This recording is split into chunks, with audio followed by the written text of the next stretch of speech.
मेरे प्यारे देशवासियों, नमस्कार। आज मन की बात का 100वां एपिसोड है। मुझे आप सबकी हजारों चिट्ठियां मिली हैं, लाखों संदेश मिले हैं और मैंने कोशिश की है कि ज्यादा से ज्यादा चिट्ठियों को पढ़ पाऊं, देख पाऊं, संदेशों को जरा समझने की कोशिश करूं। आपके पत्र पढ़ते हुए कई बार मैं भावुक हुआ, भावनाओं से भर गया, भावनाओं में बह गया और खुद को फिर संभाल भी लिया। आपने मुझे मन की बात के 100वें एपिसोड पर बधाई दी है, लेकिन मैं सच्चे दिल से कहता हूं, दरअसल बधाई के पात्र तो आप सभी मन की बात के श्रोता हैं, हमारे देशवासी हैं। मन की बात कोटि कोटि भारतीयों के मन की बात है, उनकी भावनाओं का प्रकटीकरण है।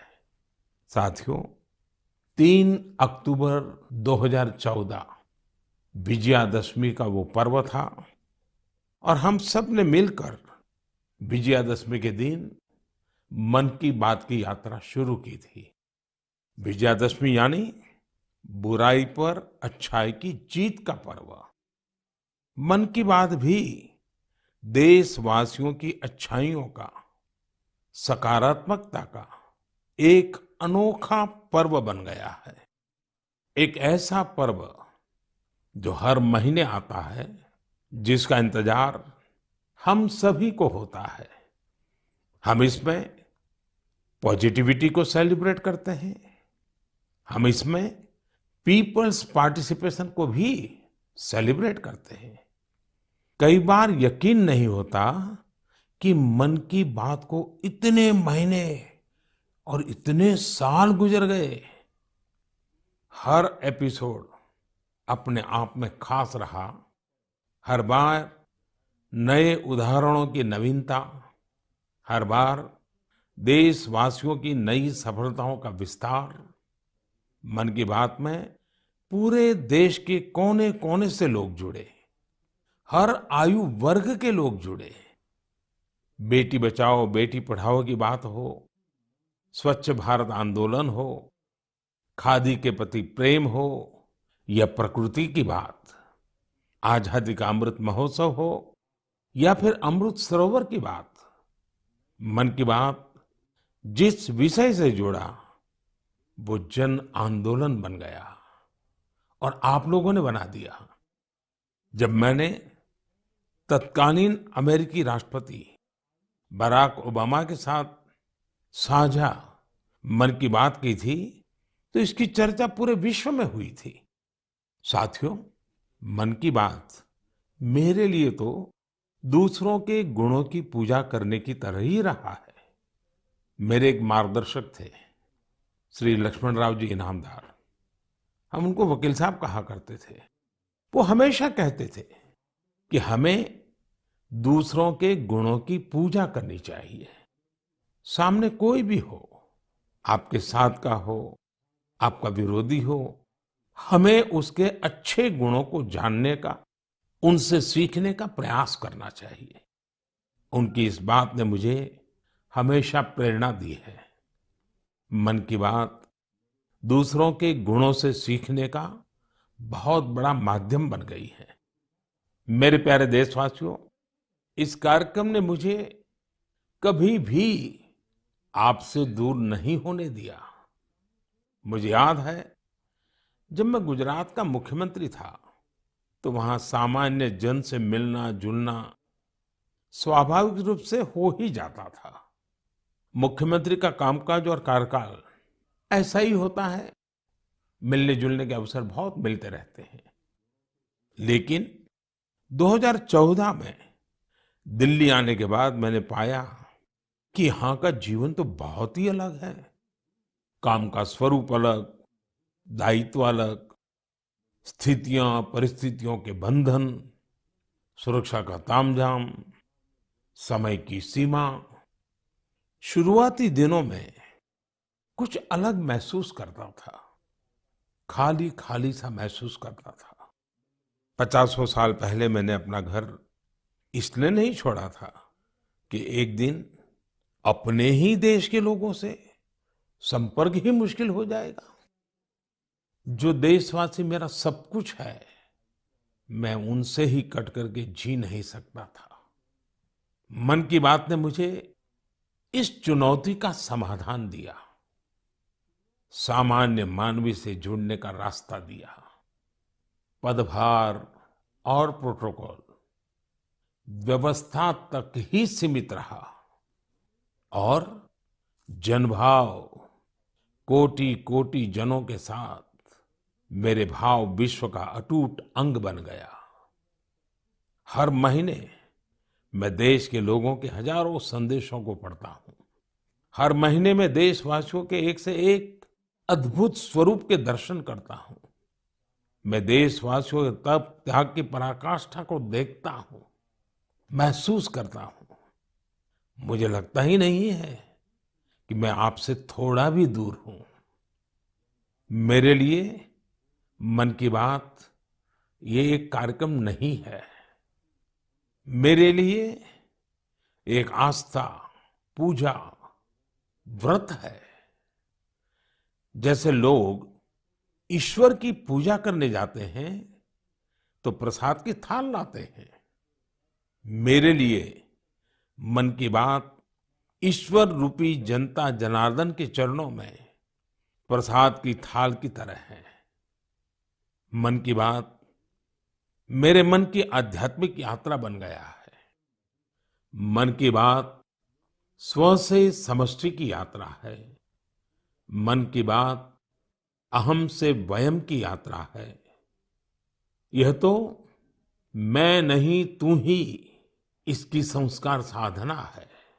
आप कल्पना करिए, मेरा कोई देशवासी 40-40 साल से निर्जन पहाड़ी और बंजर जमीन पर पेड़ लगा रहा है। कितने ही लोग 30-30 साल से जल संरक्षण के लिए बावड़ियां और तालाब बना रहे हैं, उसकी साफ सफाई कर रहे हैं। कोई 25-30 साल से निर्धन बच्चों को पढ़ा रहा है, कोई गरीबों की इलाज में मदद कर रहा है। कितनी ही बार मन की बात में इनका जिक्र करते हुए मैं भावुक हो गया हूं। आकाशवाणी के साथियों को कितनी ही बार इसे फिर से रिकॉर्ड करना पड़ा है। आज पिछला कितना ही कुछ आंखों के सामने आए जा रहा है। देशवासियों के इन प्रयासों ने मुझे लगातार खुद को खपाने की प्रेरणा दी है। साथियों, मन की बात में जिन लोगों का हम जिक्र करते हैं, वे सब हमारे हीरोज हैं, जिन्होंने इस कार्यक्रम को जीवंत बनाया है। आज जब हम 100वें एपिसोड के पड़ाव पर पहुंचे हैं, तो मेरी ये भी इच्छा है कि हम एक बार फिर इन सारे हीरोज के पास जाकर उनकी यात्रा के बारे में जानें। आज हम कुछ साथियों से बात भी करने की कोशिश करेंगे। मेरे साथ जुड़ रहे हैं हरियाणा के भाई सुनील जगलान जी। सुनील जगलान जी का मेरे मन पर इतना प्रभाव इसलिए पड़ा क्योंकि हरियाणा में जेंडर रेशियो पर काफी चर्चा होती थी और मैंने भी बेटी बचाओ बेटी पढ़ाओ का अभियान हरियाणा से ही शुरू किया था। और इसी बीच जब सुनील जी के सेल्फी विद डॉटर कैंपेन पर मेरी नजर पड़ी तो मुझे बहुत अच्छा लगा। मैंने भी उनसे सीखा और इसे मन की बात में शामिल किया। देखते ही देखते सेल्फी विद डॉटर एक ग्लोबल कैंपेन में बदल गया और इसमें मुद्दा सेल्फी नहीं थी, टेक्नोलॉजी नहीं थी, इसमें डॉटर को, बेटी को प्रमुखता दी गई थी। जीवन में बेटी का स्थान कितना बड़ा होता है, इस अभियान से यह भी प्रकट हुआ। ऐसे ही अनेकों प्रयासों का परिणाम है कि आज हरियाणा में जेंडर रेशियो में सुधार आया है। आइए आज सुनील जी से ही कुछ गप मार लेते हैं। नमस्कार सुनील जी। नमस्कार सर। मेरी खुशी बहुत बढ़ गई है सर आपकी आवाज सुनकर। Sunil ji, selfie with daughter हर किसी को याद है। अब जब इसकी फिर चर्चा हो रही है तो आपको कैसा लग रहा है?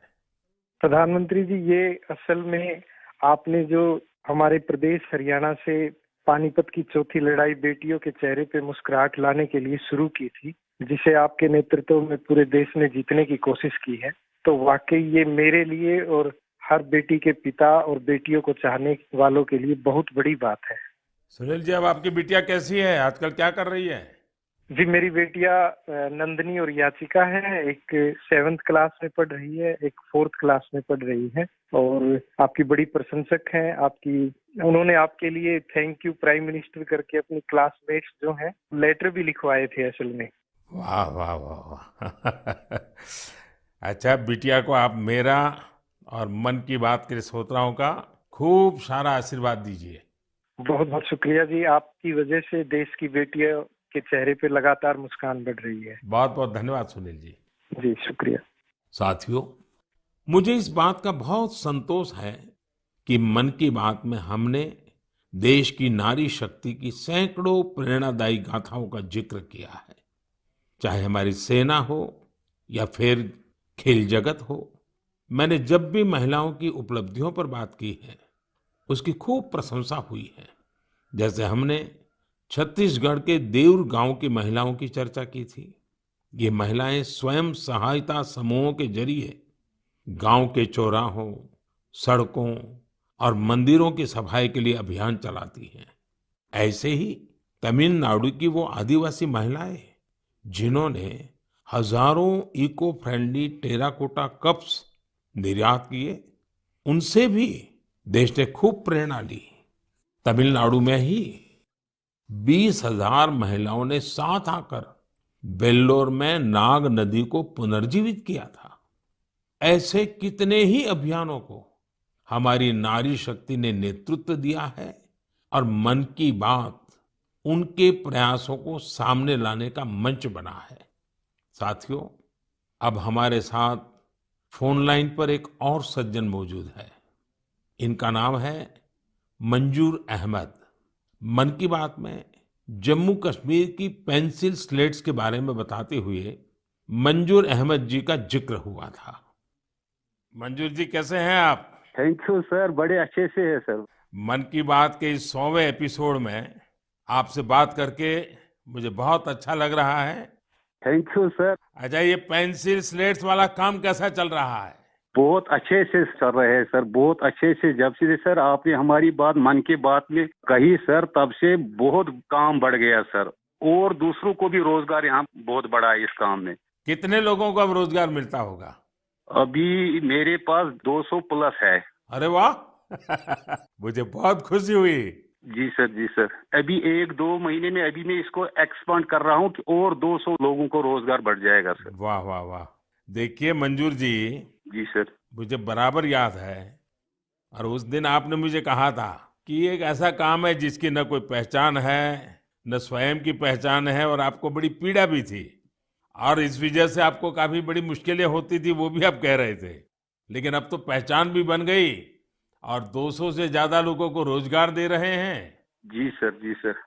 और नया एक्सपांशन करके और 200 लोगों को रोजगार दे रहे हैं। ये तो बहुत खुशी की खबर दी आपने। एवं सर, यहाँ पे जो फार्मर है सर, उनका भी बहुत बड़ा इसमें फायदा मिला सर। तब से हाँ हाँ। 2000 का ट्री बेचते थे, अभी वही ट्री 5000 तक पहुंच गया सर। इतनी डिमांड बढ़ गई सर इसमें तब से, और अपनी पहचान भी बन गई। इसमें बहुत से आर्डर है अपने पास सर। अभी मैं आगे 1-2 महीने में और एक्सपेंड करके और 200-250 2-4 गाँव में जितने भी लड़के लड़की हैं इसमें एडजस्ट हो सकता है, उनका भी रोजी रोटी चल सकता है सर। देखिए मंजूर जी, वोकल फॉर लोकल की ताकत कितनी जबरदस्त है, आपने धरती पर उतार के दिखा दिया है। जी सर, जी सर। मेरी तरफ से आपको और गांव के सभी किसानों को और आपके साथ काम कर रहे हैं सभी साथियों को भी मेरी तरफ से बहुत बहुत शुभकामनाएं। धन्यवाद भैया। धन्यवाद सर। साथियों, हमारे देश में ऐसे कितने ही प्रतिभाशाली लोग हैं जो अपनी मेहनत के बलबूते ही सफलता के शिखर तक पहुंचे हैं। मुझे याद है विशाखापट्टनम के वेंकट मुरली प्रसाद जी ने एक आत्मनिर्भर भारत चार्ट शेयर किया था। उन्होंने बताया था कि वो कैसे ज्यादा से ज्यादा भारतीय प्रोडक्ट्स ही इस्तेमाल करेंगे। जब बेतिया के प्रमोद जी ने एलईडी बल्ब बनाने की छोटी यूनिट लगाई, या गढ़मुक्तेश्वर के संतोष जी ने मैट्स बनाने का काम किया, मन की बात ही उनके उत्पादों को सबके सामने लाने का माध्यम बना। हमने मेक इन इंडिया के अनेक उदाहरणों से लेकर स्पेस स्टार्टअप्स तक की चर्चा मन की बात में की है। साथियों, आपको याद होगा, कुछ एपिसोड पहले मैंने मणिपुर की बहन विजय शांति देवी जी का भी जिक्र किया था। विजय शांति जी कमल के रेशों से कपड़े बनाती हैं।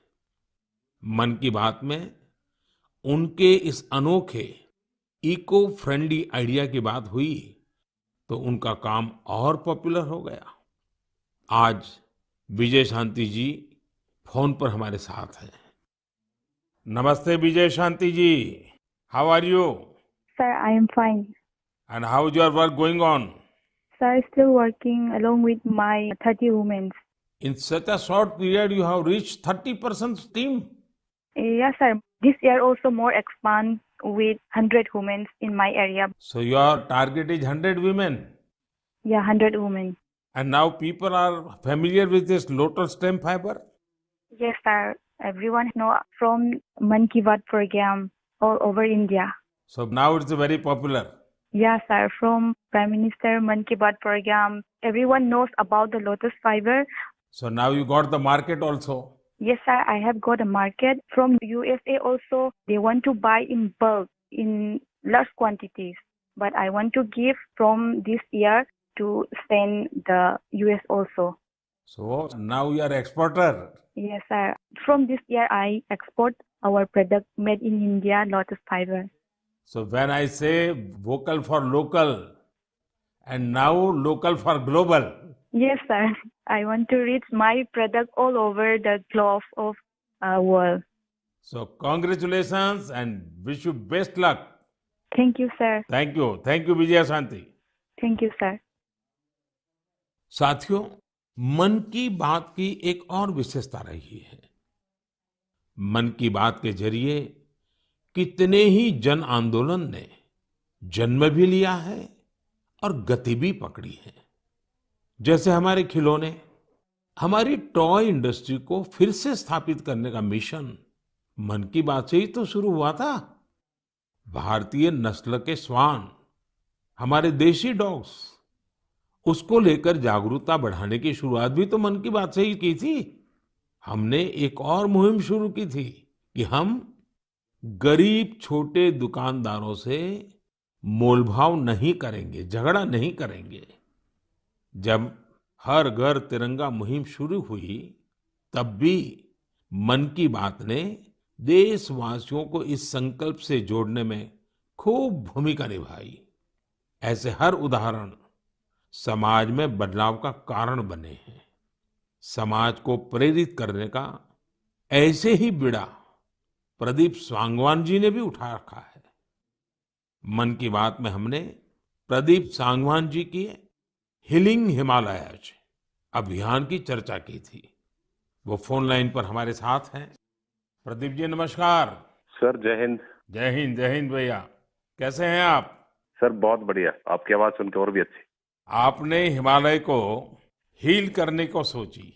हाँ जी सर। अभियान भी चलाया। आजकल आपका कैंपेन कैसा चल रहा है?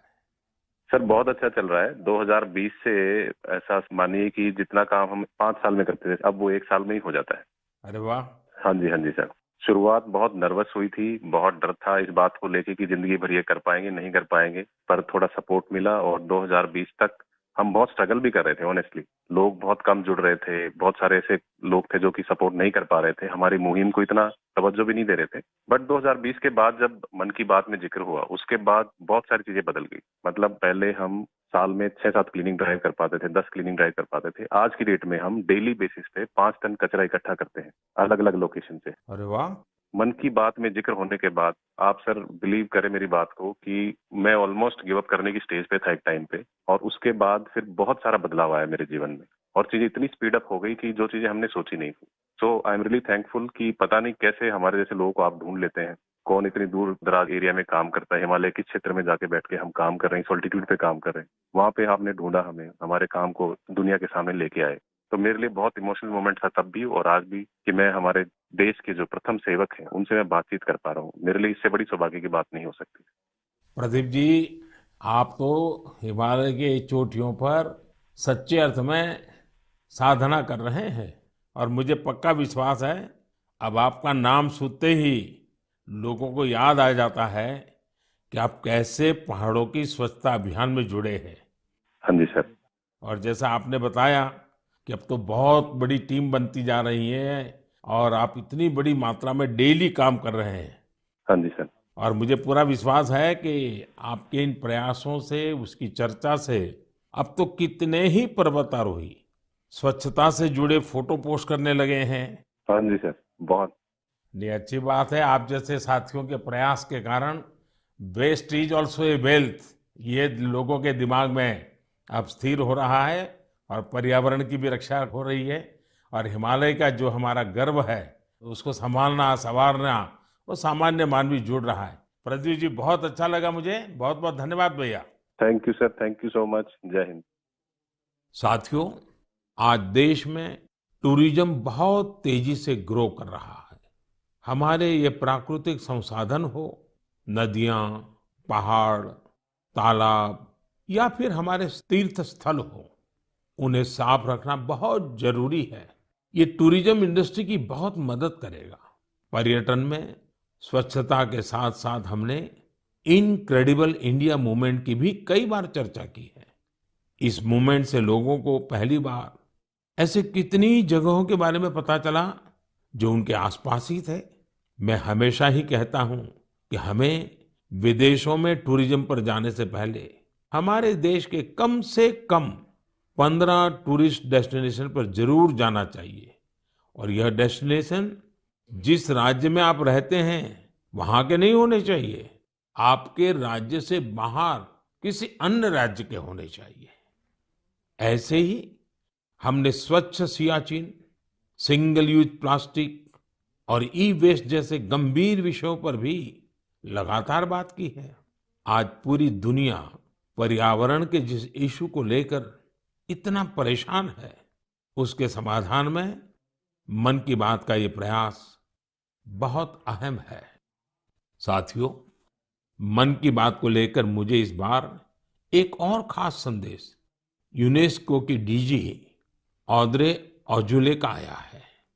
उन्होंने सभी देशवासियों को 100 एपिसोड के इस शानदार जर्नी के लिए शुभकामनाएं दी हैं।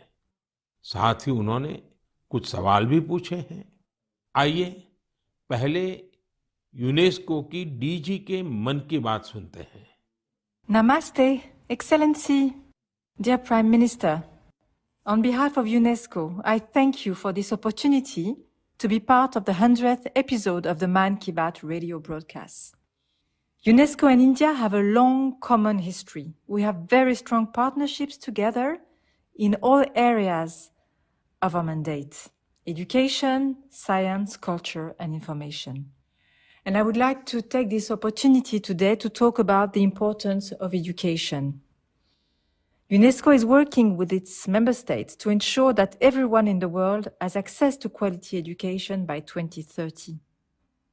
With the largest population in the world, could you please explain the Indian way to achieving this objective? UNESCO also works to support culture and protect heritage. And India is chairing the G20 this year. World leaders will be coming to Delhi for this event. Excellency, how does India want to put culture and education at the top of the international agenda? I once again thank you for this opportunity and convey my very best wishes through you to the people of India. À bientôt. Merci beaucoup. Thank you, Excellency. I'm happy to interact with you in the 100th Man Ki Baat program. I'm also happy that you have raised the important issues of education and culture. साथियों, UNESCO की DG ने education और cultural preservation यानी शिक्षा और संस्कृति संरक्षण को लेकर भारत के प्रयासों के बारे में जानना चाहा है। ये दोनों ही विषय मन की बात के पसंदीदा विषय रहे हैं। बात शिक्षा की हो या संस्कृति की, उसके संरक्षण की बात हो या संवर्धन की, भारत की यह प्राचीन परंपरा रही है। इस दिशा में आज देश जो काम कर रहा है वो वाकई बहुत सराहनीय है। नेशनल एजुकेशन पॉलिसी हो या क्षेत्रीय भाषा में पढ़ाई का विकल्प हो, एजुकेशन में टेक्नोलॉजी इंटीग्रेशन हो, आपको ऐसे अनेक प्रयास देखने को मिलेंगे। वर्षों पहले गुजरात में बेहतर शिक्षा देने और ड्रॉप आउट रेट्स को कम करने के लिए गुणोत्सव और शाला प्रवेश उत्सव जैसे कार्यक्रम जन भागीदारी की एक अद्भुत मिसाल बन गए थे। मन की बात में हमने ऐसे कितने ही लोगों के प्रयासों को हाईलाइट किया है जो निस्वार्थ भाव से शिक्षा के लिए काम कर रहे हैं। आपको याद होगा, एक बार हमने ओडिशा में ठेले पर चाय बेचने वाले स्वर्गीय डी प्रकाश राव जी के बारे में चर्चा की थी, जो गरीब बच्चों को पढ़ाने के मिशन में लगे हुए थे। झारखंड के गांवों में डिजिटल लाइब्रेरी चलाने वाले संजय कश्यप जी हो, कोविड के दौरान ई लर्निंग के जरिए कई बच्चों की मदद करने वाली हेमलता एनके जी हो, ऐसे अनेक शिक्षकों के उदाहरण हमने मन की बात में लिए हैं। हमने कल्चरल प्रिजर्वेशन के प्रयासों को भी मन की बात में लगातार जगह दी है। लक्षद्वीप का कुम्मेल ब्रदर्स चैलेंजर्स क्लब हो या कर्नाटका के क्वेमश्री जी कला चेतना जैसे मंच हो, देश के कोने कोने से लोगों ने मुझे चिट्ठी लेकर ऐसे उदाहरण भेजे। हमने उन 3 कॉम्पिटिशन्स को लेकर भी बात की थी जो देशभक्ति पर गीत, लोरी और रंगोली से जुड़े थे। आपको ध्यान होगा, एक बार हमने देश भर के स्टोरी टेलर्स से स्टोरी टेलिंग के माध्यम से शिक्षा की भारतीय विधाओं पर चर्चा की थी। मेरा अटूट विश्वास है कि सामूहिक प्रयास से बड़ा बदलाव लाया जा सकता है। इस साल हम जहां आजादी के अमृतकाल में आगे बढ़ रहे हैं, वहीं G20 की अध्यक्षता भी कर रहे हैं। यह भी एक वजह है कि एजुकेशन के साथ साथ डाइवर्स ग्लोबल कल्चर्स को समृद्ध करने के लिए हमारा संकल्प और मजबूत हुआ है। मेरे प्यारे देशवासियों, हमारे उपनिषदों का एक मंत्र सदियों से हमारे मानस को प्रेरणा देता आया है, चरैवेति चरैवेति चरैवेति, चलते रहो चलते रहो चलते रहो। आज हम इसी चरैवेति की भावना के साथ मन की बात का 100वां एपिसोड पूरा कर रहे हैं। भारत के सामाजिक ताने बाने को मजबूती देने में मन की बात किसी भी माला के धागे की तरह है जो हर मनके को जोड़े रखता है।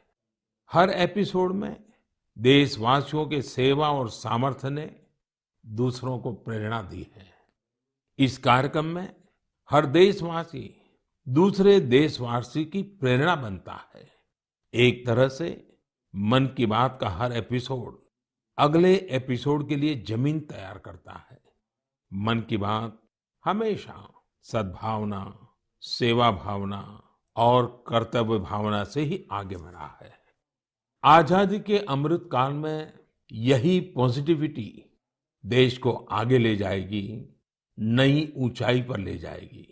और मुझे खुशी है कि मन की बात से जो शुरुआत हुई वो आज देश की नई परंपरा भी बन रही है।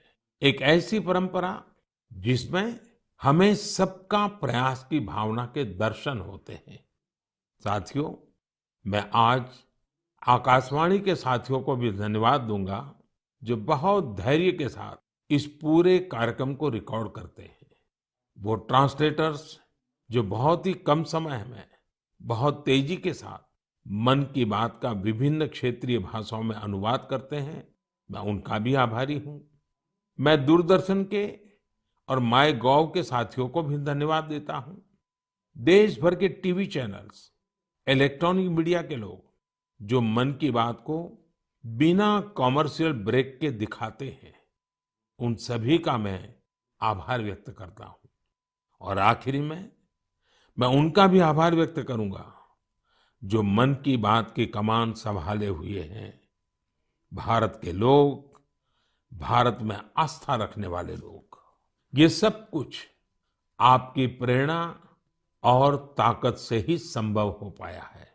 साथियों, वैसे तो मेरे मन में आज इतना कुछ कहने को है कि समय और शब्द दोनों कम पड़ रहे हैं, लेकिन मुझे विश्वास है कि आप सब मेरे भावों को समझेंगे, मेरी भावनाओं को समझेंगे। आपके परिवार के ही एक सदस्य के रूप में मन की बात के सहारे आपके बीच में रहा हूं, आपके बीच में रहूंगा।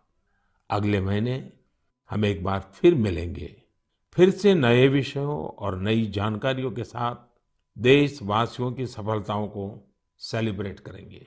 तब तक के लिए मुझे विदा दीजिए और अपना और अपनों का खूब ख्याल रखिए। बहुत बहुत धन्यवाद। नमस्कार।